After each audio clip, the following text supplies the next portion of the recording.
আসসালামু আলাইকুম। আমি আজকে গোস্ত রান্না খাবো। আমার পছন্দ, খুব খেতে মন চাচ্ছিল। এজন্য প্রথমে আমি পেঁয়াজ কুচি করে নিচ্ছি।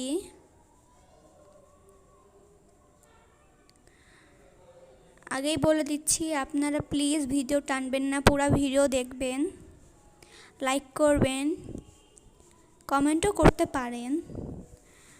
তো পেঁয়াজগুলো আমি ভালো মতন কেটে নিচ্ছি মোটা মোটা করেই।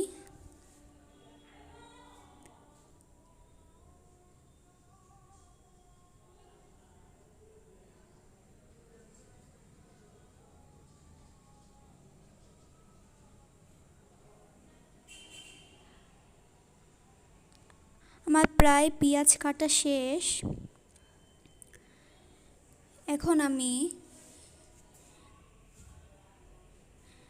পাটাটা ধুয়ে নিব, কারণ যে আমি মরিচ বাটবো। পাটাটা সুন্দরভাবে ধুয়ে নিচ্ছি।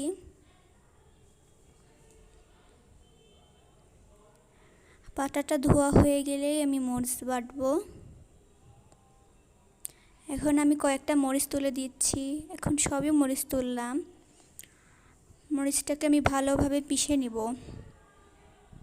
একটু পানি দিয়ে নিলাম, কারণ শুকনো মরিচ বাটলে একটু হয়, তাই একটু পানি দিয়ে নিলাম।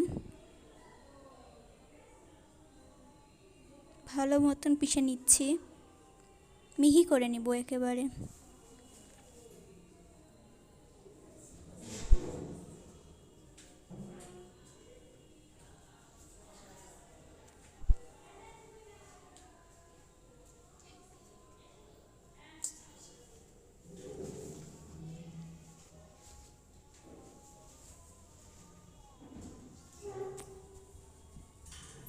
আমার মরিচ প্রায় বাটা হয়ে গেছে।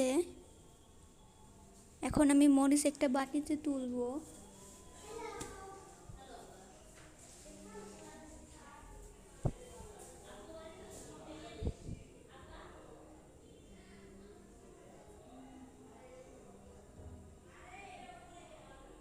এই যে আমি একটা প্লেটে মরিচগুলো তুলে নিচ্ছি। ভালোভাবে মিহি করে নিয়েছি। এখন আমি চুলার উপর কড়াই বসিয়ে দিলাম। আমার যেহেতু গরুর গোশত খেতে মনই চাইছে, তাহলে তো আমি চুলাতেই করব, কারণ খড়ির চুলাতে করলে অনেক ভালো হয়। এখন আমি তেল ঢেলে নিচ্ছি পরিমাণ মতন।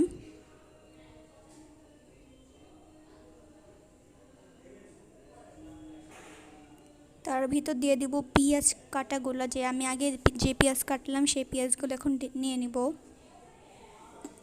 সব পেঁয়াজই নিয়ে নিব।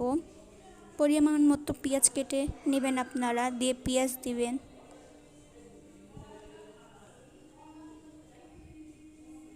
যে আমার সব পেঁয়াজ ঢালা হয়ে গেছে। একটু নেড়ে চেড়ে নেবেন। যতক্ষণ না একটু ভাজা ভাজা হচ্ছে ততক্ষণ একটু নেড়ে চেড়ে নেবেন।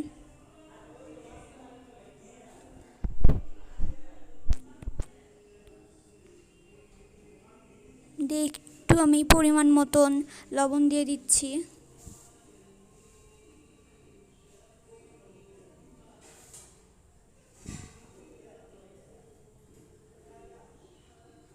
এখন আমি মরিচ বাটা, আদা বাটা এগুলো দিব। আদা রসুন বাটার ভেতর জিরা বাটাও আছে, এবং আমি মরিচ বাটাও দিয়ে দিব সব। আপনারা আপনাদের পরিমাণ মতন নিয়ে নেবেন। তার সঙ্গে 2টা তেজপাতাও দিব।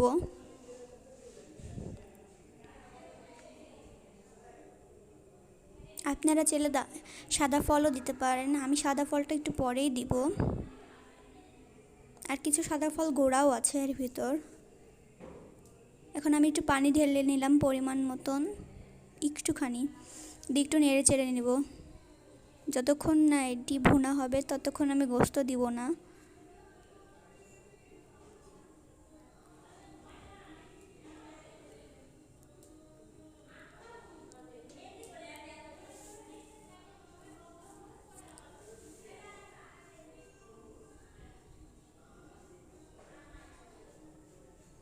এখন আমি ঢাকনা দিয়ে ঢেকে দিলাম কড়াইটা।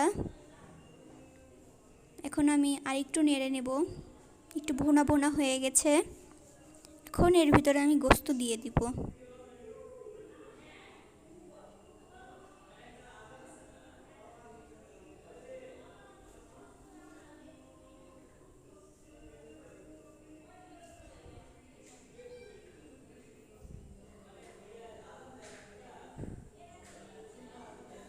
এখন আমি এর ভিতর গোস্ত দিচ্ছি। এই দেখুন, আমি আগেই ধুয়ে রেখেছিলাম গোস্তগুলো।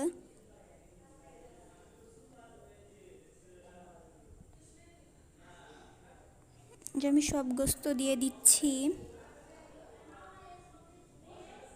দিয়ে গোস্ত দেওয়া হয়ে গেলে আমি একটু নেড়ে চেড়ে আবার ঢেকে দিব।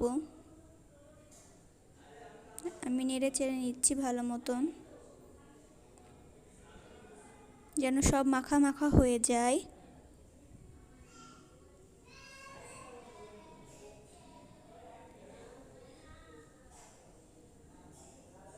ভালো মতন মিশিয়ে নিলাম।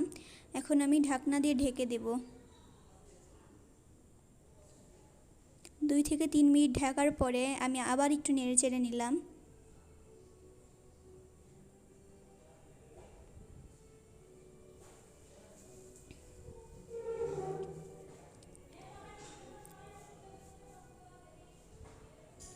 নাড়াচাড়া হয়ে যাওয়ার পরে ঢাকনা দিয়ে আবার একটু 2 মিনিটের জন্য ঢেকে দিলাম।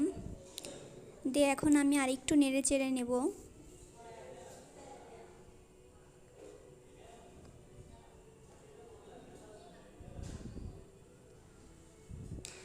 নেড়ে চেড়ে ভালো মতন নেড়ে চেড়ে আমি আলুগুলো দিয়ে দিব।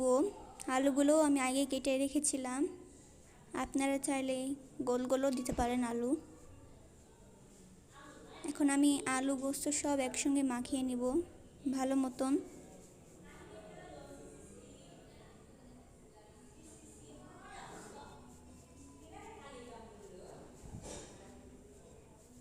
হয়ে গেছে নাড়াচাড়া। এবার আমি ঢেকে দিলাম আবার 2 মিনিটের জন্য।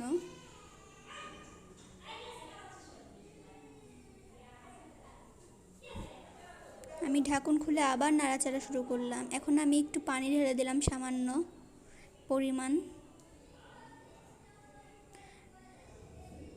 আপনারা চাইলে আপনাদের মাপ অনুযায়ী ঢেলে নেবেন পানি। পানি ঢালার পরে আমি আবার নেড়ে চেড়ে নিচ্ছি।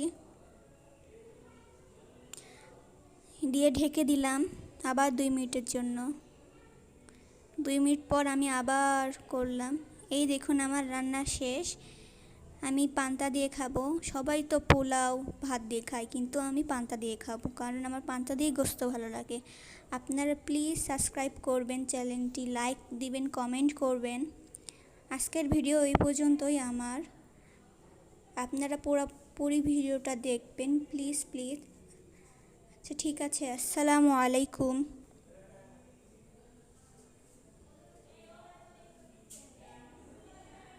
আল্লাহ হাফেজ।